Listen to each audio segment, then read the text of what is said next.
well-being. I do hope you're keeping well, everyone. Today I'd like to show you how to make a really simple and easy citrus vinegar that's a fantastic natural cleaner for your kitchen and your bathroom. You know what's in it, you know that it contains no nasty chemicals at all, so it's safe for everyone around the house. All you need are 3 simple ingredients, nothing fancy, but what you do need is quite a bit of patience because this does take about 4 weeks for the vinegar to mature. So what do you need? Simple 3 ingredients. We have, first of all, some lemon peel in here. Now these came from a recipe where I make some lacto-fermented cucumbers. For that I need 250 ml of fresh lemon juice. That takes about 6 to 8 lemons.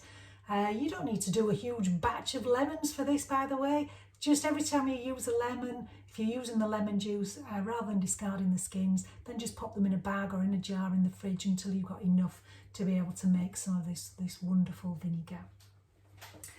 So the other ingredients that we need is a sugar water solution. Now, whenever you're doing any form of fermenting, you do need to use either spring water or dechlorinated water. So obviously you can buy bottled water, that's absolutely fine. Or what you can do is draw off some tap water, keep it in a glass container. I use a spare demijohn here.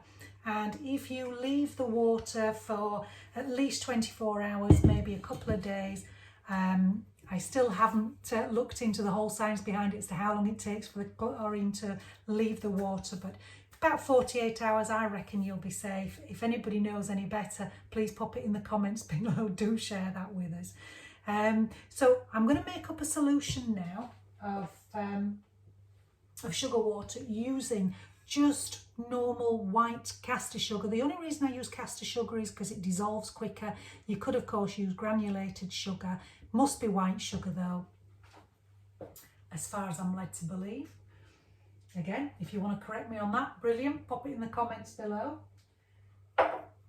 So here I've got a litre of dechlorinated water. All I'm simply going to do is add the sugar in there and give it a good old stir. Now give it a stir with a wooden spoon.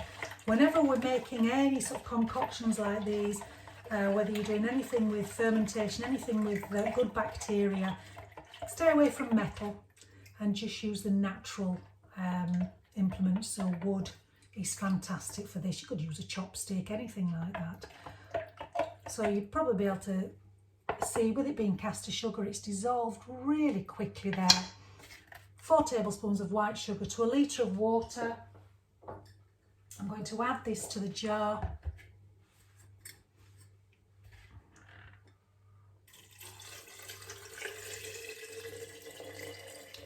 This is about a 1.8 litre jar is this. You need to leave a little bit of headspace at the top there to avoid it bubbling over. I can put probably about another centimetre of water in here, so I'm just going to top that up.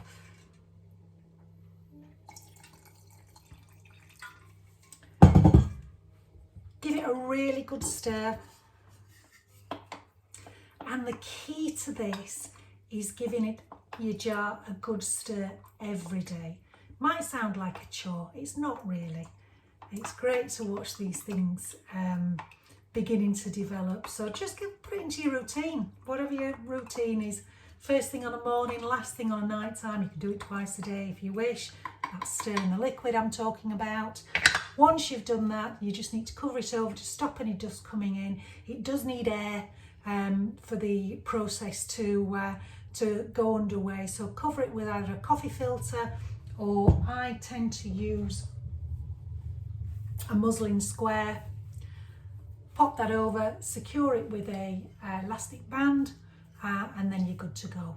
As long as you remember, keep on stirring it every day, and you'll start to see bubbles forming, you'll start to see action going.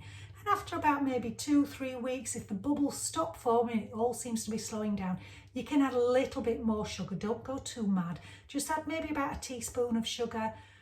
Give that a really good stir in, and that just gives the bacteria something else to feed on, and it'll start the process again.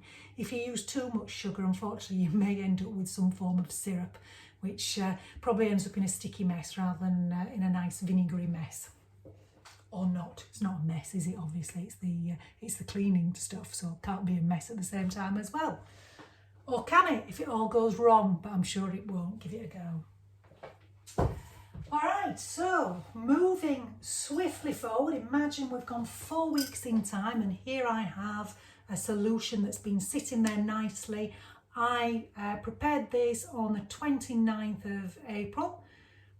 This year, so it's well over 4 weeks now, and it's ready to strain. You could use just a sieve to strain it in. Put something like a muslin cloth or a cheesecloth in there just to catch any of the small particles. I have tried filtering it through coffee paper and it just takes forever. Honestly, I lost the will to live. So I ditched the coffee filters, and I've just gone on to using what I use, just simply because I had it to hand, was a jam strainer. So it's got the jam straining mesh in here, and I just like to add the muslin cloth inside as well, just for extra filtering, if you like. So all I simply do is pop that in a bowl.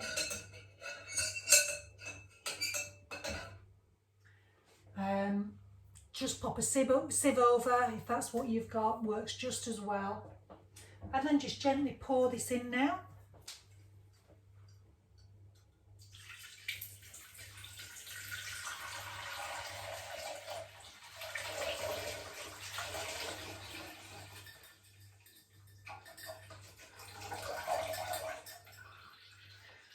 So you can see that filtering through really quite well there, really easy. Let me see if I can bring it to you without knocking it over and ending up in a mess. It'll slow down eventually. Just have a bit of patience, leave it to one side, go off and do whatever else that you need to do. And then you can use just pop the remaining scraps of the lemon peel just on a compost heap.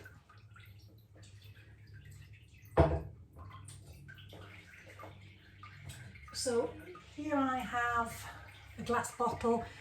Preferably, if you've got dark glass, that's better for the vinegar, but if you're keeping it in a cupboard, it doesn't really matter. In here, all I've got is a sterilising solution, and once this is ready to decant, then all I'll do is I'll tip the sterilising solution away, give it a rinse with water. Tap water's fine for that. Just try to see if you can dry it first, really. And then you're good to go popping the vinegar in. And here I have a couple of vinegars, citrus vinegars that I've made earlier, one with lemon balm, lemons and lemon balm, and the other one with lemons and oranges. And you can make this vinegar out of all sorts of vegetable peels, so it's not just citrus, you can use all sorts of different things. Raisins are a really good one. I'll do a short video on making a raisin vinegar as well. That is so easy to do, and it's great fun as well. Well, I think it is. So here I've got an example of raisin vinegar, and that tastes beautiful, does that? So you can use that in your cooking, you can use it in salad dressings. I have a rosehip vinegar here, this was made last year. This was November 2020, and I collected the rose hips and got those to infuse beautifully into a vinegar. Absolutely superb for getting vitamin C down you, especially if you've got a sore throat or cold or a cough. Teaspoon of this in some boiled water that's been left to cool, just have that lukewarm. So a teaspoon of this, teaspoon of honey, especially raw honey, give it a good stir, sip that, and that will work wonders, trust me. So that's about it really. Just to decant, all I use is a funnel, and just simply pour that liquid in when it's finished.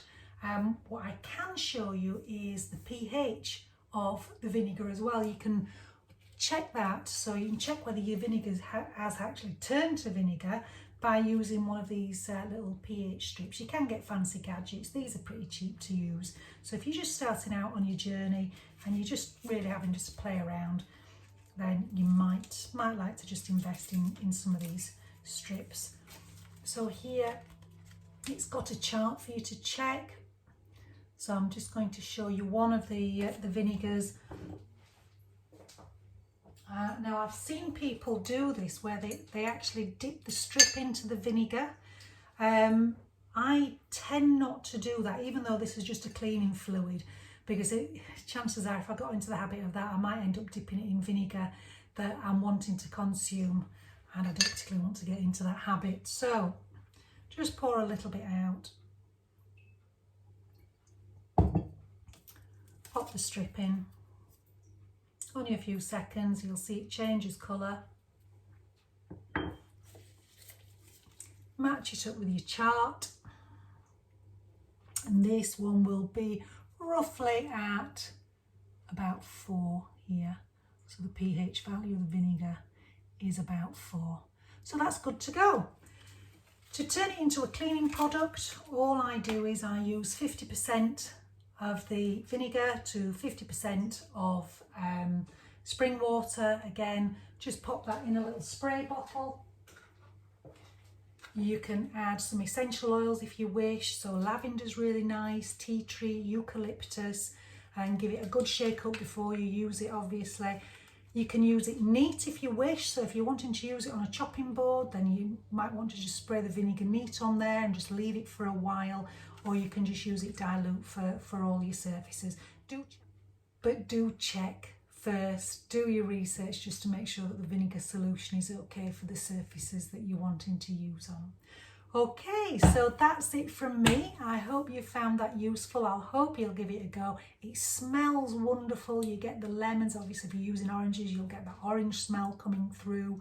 You can even use it as a hair rinse. Now, I've not used it myself, so I can't talk knowledgeably about that. But there is lots of information out there, and if I do get round to having a go, I will certainly update you in how I get on with that. As you can see, it's nearly finished. I'm going to leave it a little while because there is just still a little bit more in there just to drain through, and then when that's finished, that's it, decanter, and I've got another batch ready and waiting.